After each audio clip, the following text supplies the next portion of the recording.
अस्सलाम वालेकुम। मेरा नाम शेफ़ अफ़ज़ल है और आज मैं आपके साथ मनपसंद बनाने की रेसिपी शेयर करूँगा। मनपसंद दोस्तों बेसिकली एक मिठाई का नाम है जो कि दूध से तैयार की जाती है और बहुत ही ख़ालिस मिठाई है। आप यूँ समझ लें कि जितनी मिठाइयाँ बनती हैं ना, तमाम मिठाइयों के अंदर मैं समझता हूँ कि ये जो मनपसंद की मिठाई है, ये सबसे ख़ालिस रेसिपी है क्योंकि इसके अंदर सिर्फ़ दूध का इस्तेमाल किया जाता है और बहुत ही मज़ेदार बनती है। अगर आपने खाई हो तो आपको अंदाज़ा होगा कि ये बहुत ही मज़ेदार रेसिपी है और इंशाअल्लाह आज जिस तरीके से मैं आपको बनाना सिखाऊँगा ये ऑथेंटिक तरीका होगा। आप अपने घर में इसको बना सकेंगे। 1 लीटर दूध के साथ, 2 लीटर, 3 लीटर दूध के साथ आसानी से बना सकेंगे। तो बहुत ही सिंपल से तरीके से आपको बनाना सिखाऊँगा और दोस्तों कुछ टिप्स एंड ट्रिक हैं उसके बारे में भी आपको बताऊँगा, यानी कि आपको दूध कौन-सा इस्तेमाल करना चाहिए। इसी तरह की 2-3 टिप्स हैं उसके बारे में भी आपको बताऊँगा। तो इंशाल्लाह मुझे पूरा यकीन है कि जब भी आप इस मेरी रेसिपी को इसी तरीके से बनाएँगे जिससे मैं आपको बताऊँगा तो आपके दिल से दुआएँ ज़रूर निकलेंगी। क्योंकि दोस्तों ये रेसिपी बहुत ही ज़बरदस्त है और बहुत ही मज़ेदार बनती है। तो फिर बिना टाइम ज़ाये किए चलते हैं इस मज़ेदार रेसिपी की तरफ और इसको बनाना स्टार्ट करते हैं। बिस्मिल्लाहिर्रहमानिर्रहीम। तो एक मोटे तले की मैंने कढ़ाई रखी है चूल्हे के ऊपर और इस कढ़ाई के अंदर 2.5 लीटर फुल फैट दूध ले रहा हूँ मैं, ठीक है। दूध दोस्तों अगर आप डब्बे वाले भी ले रहे हैं ना और आप पाकिस्तान से बाहर हैं, डब्बे वाला बोतल वाला दूध ले रहे हैं तो आपने फुल फैट लेना है।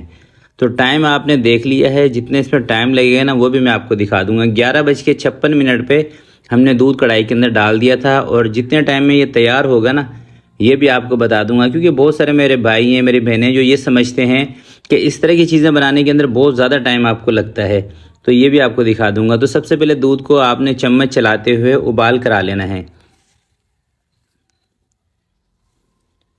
तो जैसे दोस्तों दूध के अंदर उबाल आ जाएगा, एक चुटकी इसके अंदर टाटरी शामिल कर देनी है। अब आप कहेंगे शेफ़ हमारे पास तो टाटरी नहीं है, हम क्या करें। अगर आपके पास टाटरी ना हो तो आपने क्या करना है कि लेमन का रस 5-6 ड्रॉप इसी स्टेज पर इसमें शामिल कर देना है। टाटरी या लेमन का रस इसके अंदर दोस्तों इसलिए शामिल करते हैं ताकि हल्का सा दूध ना फट जाए, यानी कि इसके अंदर हल्का सा दाना बन जाए। दाना बनेगा तो कलाकंद के अंदर मज़ा आएगा खाने के अंदर। जब आप कलाकंद खाएंगे ना तो मुंह में हल्का हल्का सा दाना आएगा तो उसमें टेस्ट ज़्यादा आता है। तो इस रेसिपी के अंदर सिर्फ आपने दूध को पकाना है और कुछ भी नहीं करना, और ना इस स्टेज पर कोई और चीज़ शामिल करनी है।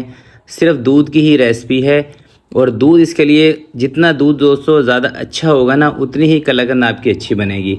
अच्छे से मुराद ये है कि दूध जितना ज़्यादा गाढ़ा होगा उतनी ही अच्छी कलाकंद बनेगी।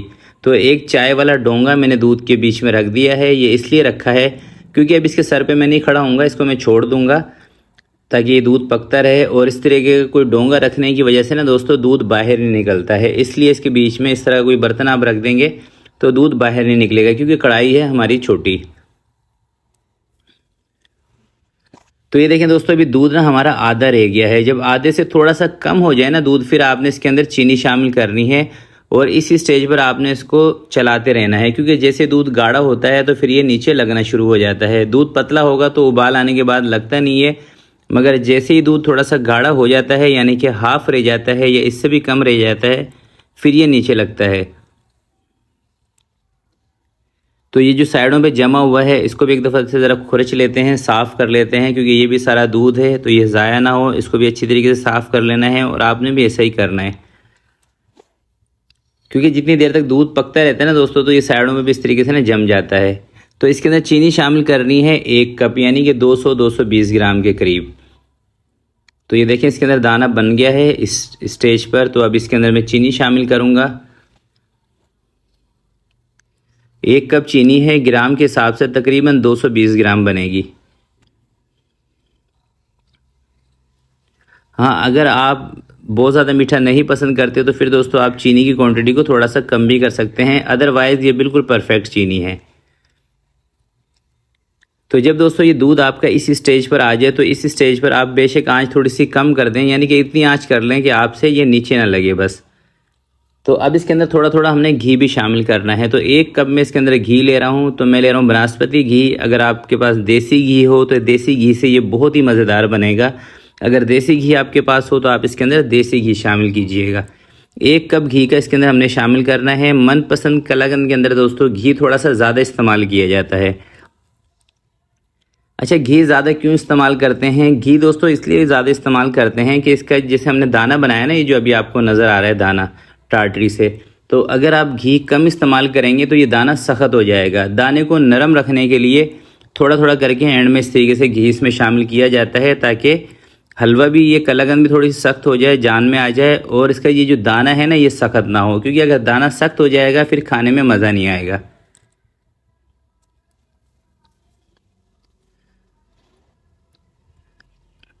तो ये देखें तकरीबन 1 कप के करीब घी इसके अंदर मैंने शामिल कर दिया है। थोड़ा सा बचा है, वो भी थोड़ी सी देर के बाद इसमें शामिल कर देंगे।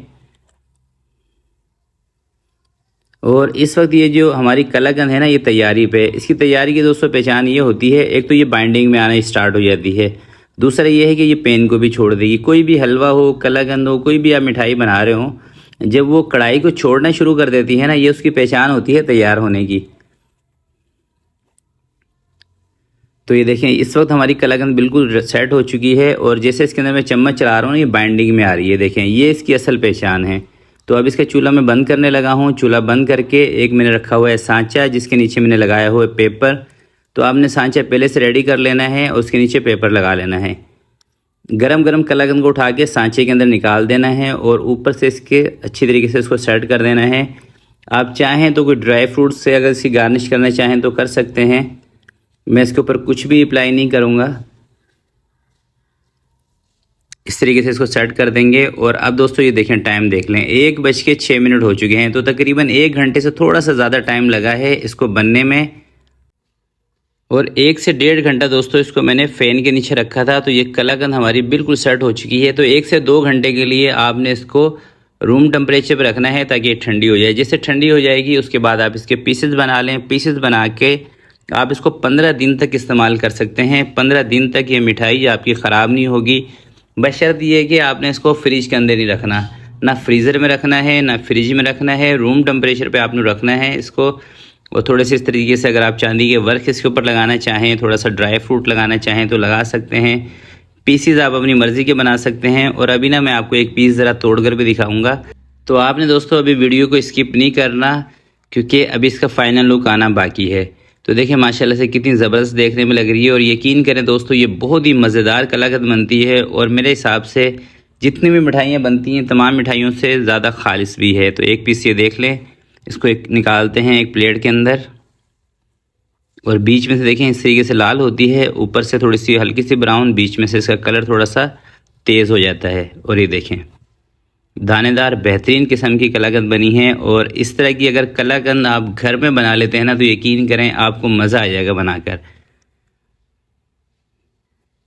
तो ये देखें माशाल्लाह से ज़बरदस्त मनपसंद कलाकंद हमारी तैयार हो चुकी है। तो आज की वीडियो के लिए इतना ही। आपसे मिलते हैं किसी नेक्स्ट वीडियो में। तब तक के लिए अपना बहुत सारा ख्याल रखिएगा, अपने वालिदैन का ख्याल रखिएगा। अल्लाह हाफिज़।